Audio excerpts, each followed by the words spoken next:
रायगड जिल्हा परिषदेतील अनेक कर्मचारी मंत्रालय आणि कोकण भवन येथे प्रतिनियुक्तीवर गेल्यामुळे जिल्हा प्रशासनाच्या कामकाजावर गंभीर परिणाम झाला आहे। जवळपास 19 कर्मचारी आणि 2 ड्रायव्हर यांची प्रतिनियुक्ती झाल्याची माहिती मिळताच पंडित शेठ पाटील यांनी या विरोधात जोरदार आक्षेप घेत ग्रामीण विकास खात्याचे मंत्री यांना पत्र दिले। पंडित शेठ यांनी सांगितले की रायगड जिल्हा परिषदेच्या तसेच पंचायत समित्यांच्या विविध विभागांमध्ये आधीच कर्मचाऱ्यांची संख्या ही अपुरी आहे। अशाच परिस्थितीत मोठ्या प्रमाणात प्रतिनियुक्ती दिल्याने जिल्ह्यातील विकास कामे आणि दैनंदिन कामकाज ठप्प झाले। रायगड हा संवेदनशील जिल्हा असून येथे दरवर्षी पावसाळ्यात साथीचे रोग, दरडी कोसळणे आणि नैसर्गिक आपत्तीचे प्रमाण जास्त असते। अशा परिस्थितीत आरोग्य विभागातील काही महत्त्वाचे कर्मचारी देखील प्रतिनियुक्तीवर गेले असल्याने जिल्ह्यात आपत्कालीन परिस्थिती हाताळण्याबाबत गंभीर प्रश्नचिन्ह निर्माण झाले। पंडित शेठ यांनी मंत्री महोदयांना दिलेल्या पत्रात नमूद केले आहे की रायगड जिल्हा हा 15 तालुक्यांचा असून महाड, पोलादपूर, म्हसळा, श्रीवर्धन यांसारख्या तालुक्यांमध्ये आधीच कर्मचारी अपुरे आहेत। ठाणे, पालघर, रत्नागिरी, सिंधुदुर्ग यांसारख्या जिल्ह्यातील कर्मचारी प्रतिनियुक्तीवर पाठवले जाऊ शकतात, मग रायगड जिल्ह्यालाच का त्रास द्यावा? पंडित शेठ यांनी जिल्हा प्रशासनावर थेट आरोप करताना म्हटले की स्थानिक स्वराज्य संस्थांच्या निवडणुका अद्याप झालेल्या नाहीयेत। या गैरसोयीचा फायदा घेत अधिकारी स्वतःच्या पसंतीच्या कर्मचाऱ्यांचे लाड पुरवत आहेत। काही कर्मचारी स्वतःच्या सोयीसाठी प्रशासकीय कालावधीत प्रतिनियुक्तीवर गेले असून जिल्ह्याचे कामकाज ठप्प झाले। पंडित शेठ यांची राज्यमंत्र्यांना स्पष्ट मागणी केली आहे की ज्या कर्मचाऱ्यांना वर्षानुवर्षे प्रतिनियुक्तीवर पाठवले आहे त्यांची प्रतिनियुक्ती तात्काळ रद्द करावी। तसेच जर मंत्रालय किंवा कोकण भवनासाठी खरोखरच नवीन कर्मचाऱ्यांची गरज असेल तर नवीन भरती प्रक्रिया राबवावी असेही त्यांनी सुचवले। याच संदर्भात कोकण विभागीय आयुक्त सूर्यवंशी यांच्याशी पंडित शेठ यांनी संपर्क साधण्याचा प्रयत्न केला, मात्र काही कारणास्तव त्यांनी फोन उचलला नसल्याचे देखील समजते।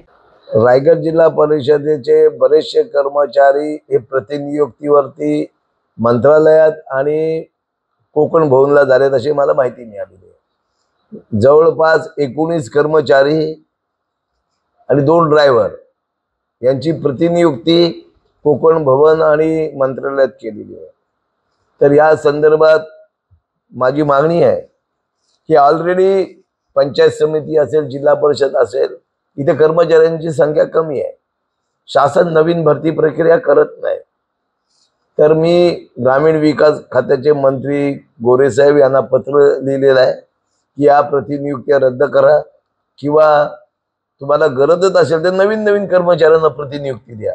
काही कर्मचारी स्वतःच्या सोयीसाठी या प्रशासक कालावधीमध्ये 2021 ते 2025 मध्ये एवढे कर्मचारी प्रतिनियुक्तीवर गेलेले आहेत, त्याच्यामुळे जिल्ह्याचा कामकाज ठप्प झालेला आहे। मला माहिती मिळाली की DHO आरोग्य खातं हे महत्वाचं खातं आहे आणि रायगड जिल्हा संवेदनशील आहे। इथे कधी पण साथीचे रोग येतात, पाऊस जास्त असल्यामुळे त्याचप्रमाणे दरड कोसळण्याची शक्यता असते। तर जिल्हा परिषदच्या प्रशासनाने DHOकडे ड्रायव्हर होता त्यांची पण बदली केली, म्हणजे आज DHO हे महत्वाचं पद आहे, त्यांना 24 तास जागरूक राहायला लागते। तर मी मंत्री महोदयांकडे मागणी केलेली आहे की जे कर्मचारी वर्षानुवर्ष प्रतिनियुक्तीवर आहेत त्यांची प्रतिनियुक्ती रद्द करा। कारण महाड, पोलादपूर, रायगड जिल्हा 15 तालुक्याचा आहे। महाड, पोलादपूर, म्हसळा, श्रीवर्धन इथे ऑलरेडी कर्मचारी कमी आहे। जर तुम्हाला प्रतिनियुक्तीवर घ्यायची असेल तर ठाणा जिल्हा जवळ आहे, पालघर आहे, सिंधुदुर्ग आहे, रत्नागिरी आहे। एकच रायगड जिल्ह्याला हा त्रास द्यायचं काम काय? तर मी या संदर्भात मंत्री महोदयांना पत्र पण दिलंय आणि आता मंत्री महोदयांना विनंती केली या प्रतिनियुक्त्या रद्द करा। आणि मला आश्चर्य वाटते की जिल्हा प्रशासन याला परवानगी कसं देते? तुमच्याकडे ऑलरेडी ड्रायव्हर कमी आहेत, ऑलरेडी कर्मचारी कमी आहेत आणि तुम्ही प्रतिनियुक्ती देता कसे काय? कारण हे राज्य जनतेसाठी लावलेलं चाललेलं आहे, पण आज स्थानिक स्वराज्य संस्थेच्या निवडणुका झालेल्या नाही, त्याचा गैरफायदा घेऊन अधिकारी कर्मचाऱ्यांचे लाड पुरवण्याचं काम करतात असा माझा आरोप आहे। निश्चित प्रसंगी मी पत्र देऊन थांबणार नाही, त्या संबंधित खात्याच्या मंत्री महोदयांशी पण मी बोलणार आहे। या कोकण विभागीय आयुक्त सूर्यवंशी साहेब यांना मी फोनवरती संपर्क साधण्याचा प्रयत्न केला, पण त्यांचा फोन त्यांनी उचलला नाही। पण मी त्यांच्या कानावर पण ही गोष्ट घालणार आहे.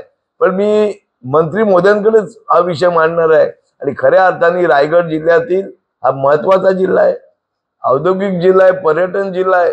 येथील अधिकाऱ्यांनी जी प्रतिनियुक्ती केलेली आहे ती तात्काळ रद्द करावी अशी माझी मागणी शासनाकडे आहे. शिवसत्ता टाइम्ससाठी धनंजय कवटेकर, अलिबाग. दे धडक बेधडक वृत्त देणाऱ्या आपल्या शिवसत्ता टाइम्स न्यूज चॅनलला लाल बटन दाबून सबस्क्राईब करा आणि बेल आयकॉनला क्लिक करायला विसरू नका.